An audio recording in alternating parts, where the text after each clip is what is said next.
Sahabat-sahabat Kristus, suatu sukacita besar di surga kita dapat berjumpa dalam saat teduh hari ini.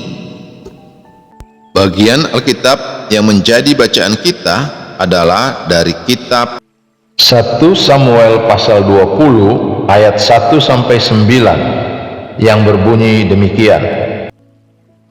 1 Samuel pasal 20. Perjanjian antara Daud dan Yonatan. Maka larilah Daud dari Nayot, dekat Rama, sampailah ia kepada Yonatan lalu berkata, "Apakah yang telah kuperbuat? Apakah kesalahanku dan apakah dosaku terhadap ayahmu, sehingga ia ingin mencabut nyawaku?" Tetapi Yonatan berkata kepadanya, "Jauhlah yang demikian itu. Engkau tidak akan mati dibunuh. Ingatlah, ayahku tidak berbuat sesuatu, baik perkara besar maupun perkara kecil, dengan tidak menyatakannya kepadaku. Mengapa ayahku harus menyembunyikan perkara ini kepadaku? Tidak mungkin." Tetapi Daud menjawab katanya, "Ayahmu tahu benar bahwa engkau suka kepadaku. Sebab itu pikirnya, tidak boleh Yonatan mengetahui hal ini, nanti ia bersusah hati. Namun demi Tuhan yang hidup dan demi hidupmu, hanya satu langkah jaraknya antara aku dan maut." Yonatan berkata kepada Daud, "Apapun kehendak hatimu, aku akan melakukannya bagimu." Lalu kata Daud kepada Yonatan, "Kau tahu, besok bulan baru. Maka sebenarnya aku harus duduk makan bersama-sama dengan raja. Jika engkau membiarkan aku pergi, maka aku akan bersembunyi di padang sampai lusa petang.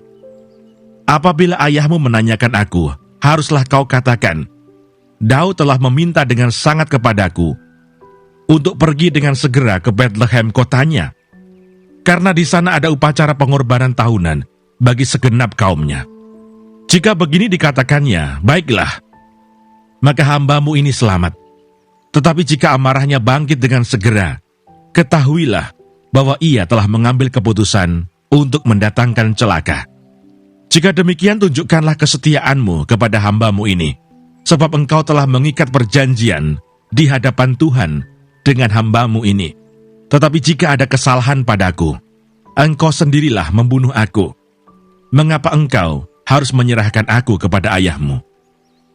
Sahabat-sahabat Kristus, ayat hafalan yang akan menjadi perenungan khusus kita hari ini terambil dari kitab 1 Samuel pasal 20 ayat 4 yang berbunyi, Yonatan berkata kepada Daud, "Apapun kehendak hatimu, aku akan melakukannya bagimu." Sahabat-sahabat Kristus, kita akan merenungkan nats ini di bawah tema menjaga objektivitas. Sahabat-sahabat Kristus, dalam perkuliahan di jurusan komunikasi, ada sebuah kata yang selalu diulang oleh dosen di kelas, yaitu objektivitas. Objektivitas adalah salah satu prinsip terpenting untuk para calon awak media. Ternyata dalam kelas jurusan sains, prinsip yang sama juga bergema. Menurut sang profesor di sana, objektivitas adalah kunci sukses seorang peneliti. Tampaknya prinsip objektivitas ini telah menjadi kaidah kencana di bidang apapun. Sahabat-sahabat Kristus, suatu kali Daud mengeluhkan secara terus terang kepada Yonatan tentang sikap ayahnya, yaitu Saul. Seiring berjalannya waktu, makin jelas bahwa Saul melihat Daud sebagai ancaman bagi tahtanya. Dari sini kita belajar dari sikap objektif Yonatan. Ia tidak langsung menunjukkan sikap jengkel kepada Daud karena menuduh ayahnya.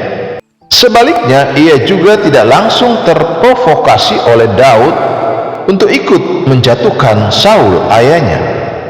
Sahabat-sahabat Kristus, dengan prinsip objektivitas dan pengetahuan bahwa Daud berada di pihak yang benar, Yonatan mengajak sahabatnya yang kalut itu untuk mencari jalan terbaik.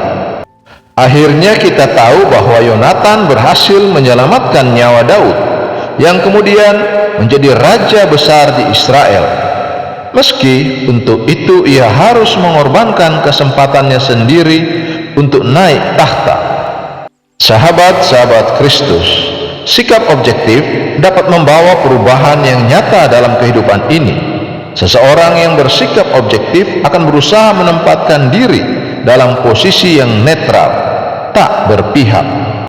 Dari situ, seseorang dapat memberikan sumbangsi dan solusi positif bagi pergumulan orang-orang di sekitarnya. Tuhan pun disenangkan melaluinya. Sahabat-sahabat Kristus, ingatlah, ketika Anda memutuskan untuk bersikap objektif, Anda memutuskan untuk berjalan dalam kebenaran. Terpujilah Kristus, haleluya. Tuhan memberkati dan menyertai kita semua. Amin.